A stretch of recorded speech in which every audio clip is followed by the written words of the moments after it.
Hi hello welcome to Princy cooking. நம்ம இன்றைக்கி செய்ய போகிற ரெசிபி வந்து பன்னீர் ரோல் எப்படி செய்யுதுன்னு பார்க்கலாம் வாங்க. அதே போல் ஸ்ட்ரீட் ஸ்டைலில் வீட்லேயே வந்து சிம்பிளாக ஈஸியாக எப்படி செய்யுதுன்னு பார்க்கலாம் வாங்க.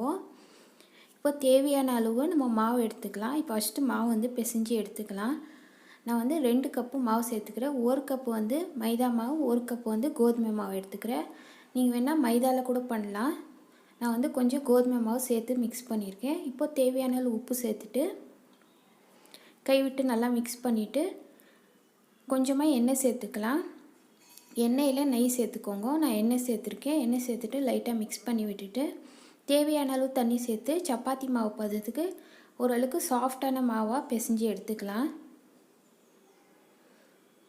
இப்போ வந்து இந்த அளவுக்கு நம்ம சாஃப்டாக மாவு பிசைஞ்சிட்டு எடுத்து வச்சுலாம். கொஞ்ச நேரம் ஊறட்டும். ஒரு 5 நிமிஷம் ஊறட்டும். எண்ணெய் தடவிட்டு நான் மூடி வச்சுருக்கேன். ஒரு 15 நிமிஷம் நல்லா ஊறட்டும். ஊறிட்ட பிறகு நம்ம எடுத்து வச்சுருக்க மாவு லைட்டாக தேய்ச்சி விட்டுக்கலாம். அப்போ தான் நல்லா சாஃப்டாக இருக்கும். கையில் வந்து நல்லா பெனிஞ்சு விட்டுக்கலாம். இந்த அளவுக்கு சாஃப்டாக தேவையான சைஸ் அளவுக்கு நான் சின்ன சின்ன சைஸாக உருண்டை எடுத்துக்கிறேன். இதே போல் மீதி இருக்கிற மாவை நம்ம உருட்டி எடுத்துக்கலாம். இந்த மாதிரி ரவுண்ட் ஷேப்பில். எனக்கு வந்து 6 மாவு வந்துச்சு. இப்போ வந்து நான் கொஞ்சமாக மாவு தூவிட்டு சப்பாத்தி கட்டை வச்சு தேய்ச்சி எடுத்துக்கலாம். நல்லா மெலிசாக கொஞ்சம் பெரிய சைஸ் அளவுக்கு நம்ம தேய்ச்சி எடுத்துக்கலாம். இந்த அளவுக்கு தேய்ச்சி எடுத்துகிட்ட பிறகு லைட்டாக எண்ணெய் ஸ்ப்ரெட் பண்ணிவிட்டு நம்ம வந்து ஃபோல்டிங் மெத்தடில் ஃபோல்ட் பண்ணி சப்பாத்தி மாவை சுற்றி எடுத்துக்கலாம். இந்த மாதிரி வந்து ஃபோல்டிங் மெத்தடில் நான் ஃபோல்ட் பண்ணியிருக்கேன். அதே போல் இந்த மாதிரி நம்ம சுற்றி விட்டுக்கலாம். இந்த வீடியோ வந்து நான் டிஸ்கிரிப்ஷன் கீழே லிங்க் கொடுக்குறேன். நீங்கள் செக் பண்ணி பாருங்கள் பரோட்டா மாவு எப்படி பெசி எடுத்துன்ட்டு. இப்போ நான் வந்து இது போல் எண்ணெய் தடவிட்டு கொஞ்சம் நேரம் ஊறட்டும்.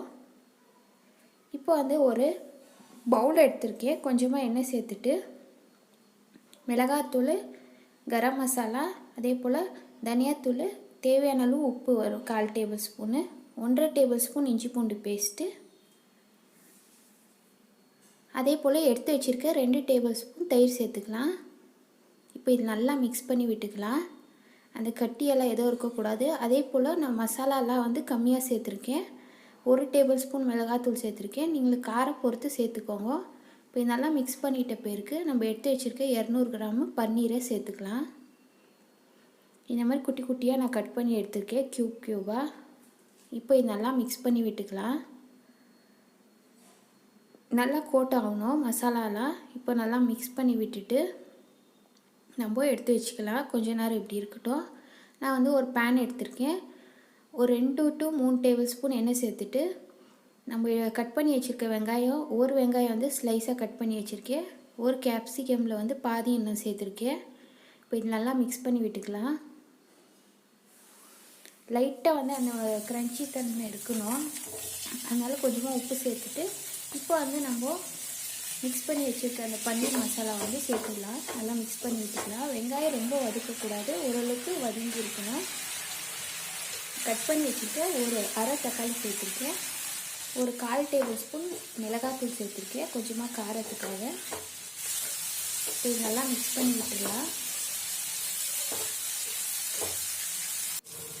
அதே போல் வந்து 1 டேபிள் ஸ்பூன் டொமேட்டோ கெச்சப் சேர்த்துருக்கேன்.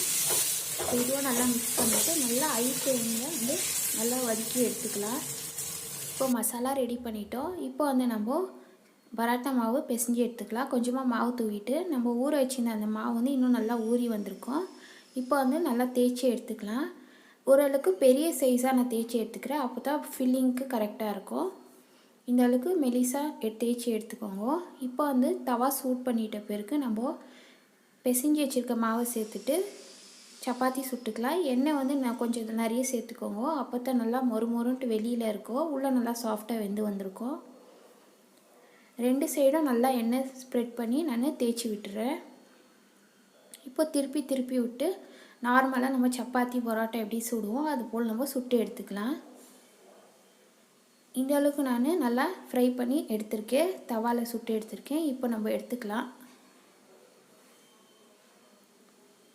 அதே போல் ஒரு பரோட்டா நான் எடுத்திருக்கேன். இதே போல் மீதி இருக்கிறதும் நான் சுட்டு வச்சுருக்கேன். பன்னீர் சேர்த்துட்டு நம்ம கட் பண்ணி வச்சுருக்க வெங்காயம் வந்து சேர்த்துக்கலாம். அதே போல் சாட் மசாலா, கொஞ்சமாக வந்து சில்லி சாஸ் சேர்த்துருக்கேன்.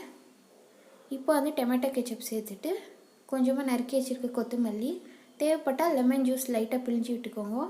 சிம்பிளாக ஈஸியாக வீட்லேயே வந்து நம்ம ரோல் செஞ்சுருக்கோம், பன்னீர் ரோல். நீங்களும் ட்ரை பண்ணி பாருங்கள். உங்களுக்கு இந்த ரெசிபி பிடிச்சிருந்துச்சுன்னா மறக்காத என் சேனலை லைக் பண்ணுங்க, ஷேர் பண்ணுங்க, சப்ஸ்கிரைப் பண்ணுங்க. தேங்க்ஸ் ஃபார் வாட்சிங்.